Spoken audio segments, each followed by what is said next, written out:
So this video is simply just an application video of the unit circle.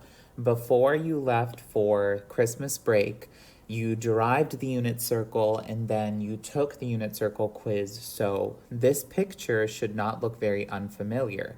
Here we have our degree measurement followed by our radian measurement and then also our coordinate points. The most important thing that you can remember about the coordinate points is that you have cosine first and then sine second.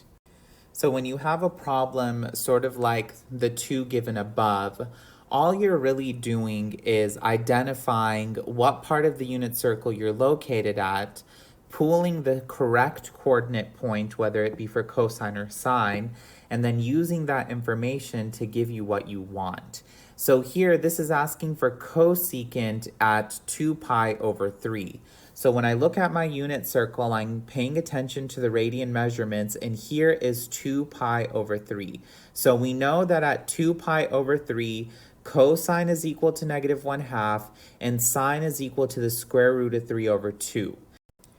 Now, thinking back to geometry, we know that there is a relationship between cosecant and sine. We know specifically that cosecant of theta is equal to 1 over sine of theta. So in this situation, the coordinate point that I'm interested in is square root of 3 over 2 because square root of 3 over 2 is equal to sine. So if I plug that into this relationship right here, this gives me 1 over the square root of 3 over 2. So now we have to revert back to our Algebra 1 skills, and we know that whenever we have a 3-story fraction or a 4-story fraction, we have to do keep, change, flip. So again, let's go ahead and identify our numerator and our denominator. My numerator is just the 1, so my first fraction would just be 1 over 1, and my denominator is whatever sine of theta equals, which is the square root of 3 over 2.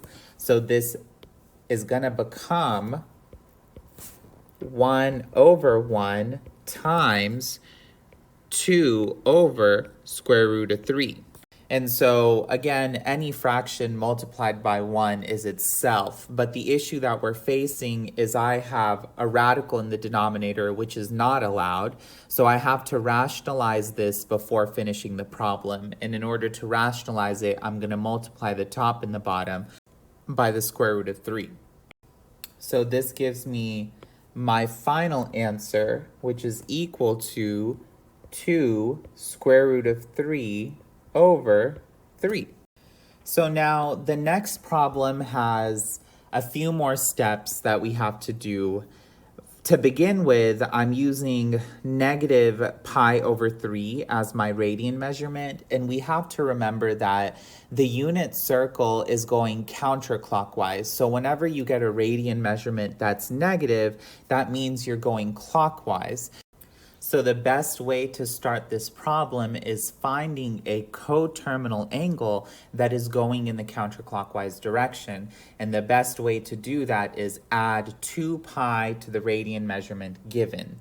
So I went ahead and took care of the math. First, I found a common denominator, then I added both fractions together, and that gave me 5 pi over 3. So now I know by looking at the unit circle, the coordinate points that I'm interested in are right down here because the radian measurement that matches with that is 5 pi over 3. So here I know that cosine is equal to 1/2 and sine is equal to negative square root of 3 over 2.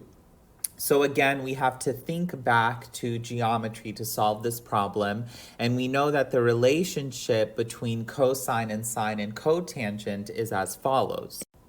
So to finish off this problem, I can go ahead and plug in the coordinate value for cosine and the coordinate value for sine, and then do keep, change, flip because I know I'm going to end up with a 4-story fraction. So right off the bat, we can do some quick simplification. I have a 2 in my denominator and in my numerator, so those disappear, and this fraction becomes 1 over negative square root of 3. And again, before we finish off this problem, I need to rationalize, so I'm going to multiply the top and the bottom by the square root of 3, giving me my final answer of square root of 3 over 3, and this entire thing is negative. So following this video is a set of questions. You're using the same exact process. Pay attention to your radian measurement, pull the correct coordinate points off of the unit circle, and then use those coordinate points to find the missing trig function.